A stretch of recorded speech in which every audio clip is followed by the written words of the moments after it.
आज हर एक घर में किसी न किसी व्यक्ति को किसी न किसी दवाई की जरूरत पड़ती ही है। बच्चों से लेकर बड़ों तक, बड़ों से लेकर बुजुर्ग तक हर कोई व्यक्ति किसी न किसी दवा का सेवन कर रहा ही होता है।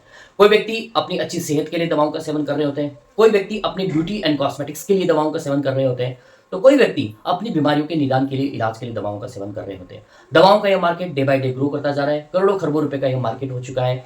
ऐसे में दवाओं का वो सच मैं आज आपको बताने जा रहा हूँ जिसे सुनकर आप यह बर्दाश्त नहीं कर पाएंगे कि आखिर दवाओं में इतनी मुनाफाखोरी कैसे हो सकती है, इतनी कालाबाजारी कैसे हो सकती है और इतना घटियापन, इतना निचला स्तर दवाओं में कैसे हो सकता है, जबकि वह तो हमारे स्वास्थ्य से जुड़ी हुई होती है।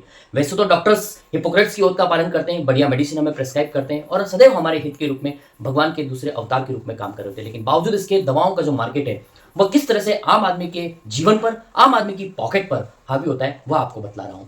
दवाओं के बारे में डुप्लीकेसी बहुत भयंकर रूप से हावी हो चुकी है। इस डुप्लीकेसी से बचने के लिए कंपनियों ने आज अपने दवाओं की स्ट्रिप्स पर होलोग्राम स्टिकर देना शुरू कर दिए। साथ ही साथ वे ऐसा क्यूआर कोड भी देती हैं जिसे आप स्कैन करके उस दवाओं की सत्यता, उसकी ओरिजिनलिटी को चेक कर सकते हैं और ये प्रमाणित कर सकते हैं अपने आप में कि वह दवा सही मायनों में शुद्ध रूप से है कि नहीं। कहीं कहीं तो दवाओं की स्ट्रिप पर सिटी और स्टेट का नाम भी मेंशन किया जाता है ताकि जो उपभोक्ता है, जो उन दवाओं का सेवन कर रहा हो, वो शुद्ध और सही दवा का सेवन ही कर सके। तो डुप्लीकेसी इस मार्केट में भयंकर रूप से हावी हो चुकी है। बिल्कुल कॉपी कर देते हैं लोग। ऐसे में जो दवा नींद के लिए ले रहे हैं या जो दवा बीपी कंट्रोल करने के लिए ले रहे हैं या डायबिटीज कंट्रोल करने के लिए ले रहे होते हैं, उनकी जो डायबिटीज है वो कंट्रोल नहीं होती और उन्हें नींद भी नहीं आ रही होती, क्योंकि ये दवा क्रॉनिक सेगमेंट से जुड़ी हुई लॉन्ग टर्म लाइफ टाइम चलती है। ऐसे में इन दवाओं पे डुप्लीकेसी होने की संभावना बहुत ज्यादा रहती है। तो जब भी आप इस तरह की दवाओं का सेवन कर रहे होते हैं तो उनकी शुद्धता, उनकी प्रामाणिकता को जरूर कंफर्म कर लें, उसके बाद ही इस तरह की दवाओं का सेवन करें।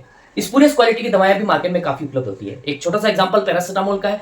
500 मिलीग्राम में 650 मिलीग्राम का पैरासिटामोल अगर आप किसी दुकान से खरीद रहे होते हैं तो ऐसे में आपको ये चेक कर लेना होगा, या फिर आप उसकी जो प्रामाणिकता है उसको चेक कर सकते हैं कि उसमें 500 मिलीग्राम की स्ट्रेंथ की पैरासिटामोल है कि नहीं, क्योंकि बहुत सी कंपनी ऐसा करती है तो 500 मिलीग्राम से कम देती है या फिर 500 मिलीग्राम से ज्यादा देती है। तो ऐसे में कई बार कंपनियों के स्टॉक्स फेल हो जाते हैं, कंपनियों के जो दवाओं के सैंपल्स हैं फेल हो जाते हैं और कंपनियों को स्टॉक मार्केट से रिकॉल भी करना पड़ता है।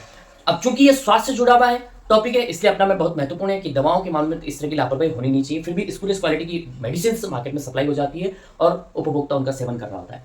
थर्ड, प्राइस हाइक है। कंपनियां जब दवाएं लॉन्च करती है, मार्केट में जब दवाएं आती है तो 10 रुपए टेबलेट कॉस्ट कर रही होती है, उसके ठीक 3 महीने बाद 13 रुपए, उसके ठीक 3 महीने बाद 16 रुपए, उसके 6 महीने या साल भर बाद में वह दवा 22 रुपए की हो जाती है। सिर्फ एक साल के भीतर दवा दुगनी से ज्यादा कीमत पर मिलने लग जाती है। तो इसके पीछे कुछ ना कुछ तो कारण होता है। कंपनी मुनाफाखोरी करती है, प्रॉफिट बनाने में लगी होती है। ऐसा तो हो नहीं सकता कि ऐसा कोई टैक्सेशन सिस्टम हो जिसकी वजह से साल में 4 बार प्राइस हाई करना पड़े या फिर रॉ मटेरियल और मैन्युफैक्चरिंग कॉस्ट साल में 4 बार बढ़ जाए, ऐसा संभव नहीं है। तो यह सरासर मरीज की पॉकेट में लूट का एक माध्यम है, दवा की प्राइस को हाइक करना। और फिर है दवा रैकेट। जैसे कि डायबिटीज आप चेक करते हैं और बीपी अपना चेक करते हैं या किसी भी ऐसी बीमारी को आप चेक करते हैं जिसका इलेक्ट्रॉनिक मशीन से, डिवाइस से मेजरमेंट किया जा रहा है, वह मेजरमेंट हमेशा 5 to 10 पॉइंट प्लस या माइनस होता है। वह कुछ हद तक फेक भी हो सकता है। ऐसे में अगर आपको उस मशीन के द्वारा हाइपरटेंसिव बताकर अगर बीपी की मेडिसिन दी जा रही है, डायबिटिक बताकर डायबिटीज की मेडिसिन दी जा रही है, तो आप श्योर ना हों, अपनी मेडिसिन, अपनी बीमारी को पूरी तरह से कंफर्म कर लें, लेबोरेटरी में जांच करवाएं, एक नहीं, दो नहीं, 4 डॉक्टर से सजेशन लें, उसके बाद में हाइपरटेंशन की और बीपी की, डायबिटीज की मेडिसिन शुरू करें, क्योंकि ये क्रॉनिक मेडिसिन होती है। एक बार शुरू करने के बाद में आपको लाइफ टाइम इनका सेवन करना होता है। दवाओं का एक racket normal BP value, normal diabetic value से को जो है डे बाय डे कम करता जा रहा है। आज इंडिया डायबिटिक कैपिटल बन चुका है। तो कहीं ना कहीं ये दवाओं का रैकेट अपनी मार्केटिंग स्टंट के तहत कुछ ना कुछ ऐसा जरूर कर रहा है जिसकी वजह से मार्केट ग्रो कर रहा है और हाइपरटेंशन और डायबिटीज की दवाई, थायराइड की दवाई जो है आज मार्केट में जो है डे बाय डे बहुत ज्यादा बिकने लगी है। उसके पीछे दवा रैकेट काम कर रहा होता है। कहीं ना कहीं कंपनियों की जालसाजी होती है जो अपने प्रॉफिट को बनाने के लिए इस तरीके से फेक पेशेंट क्रिएट करके अपनी मेडिसिन का मार्केट बना रही होती है, अपनी मेडिसिन का नॉइज क्रिएट कर रही होती है, ब्रांड बिल्डअप कर रही होती है अपनी मार्केटिंग स्ट्रेटजी के तहत। तो बने रहिएगा मेरे साथ ऐसी दवाओं से जुड़ी जानकारी भरी वीडियो देखने के लिए। मिलूंगा आपसे अपने अगले वीडियो में, तब तक के लिए नमस्कार।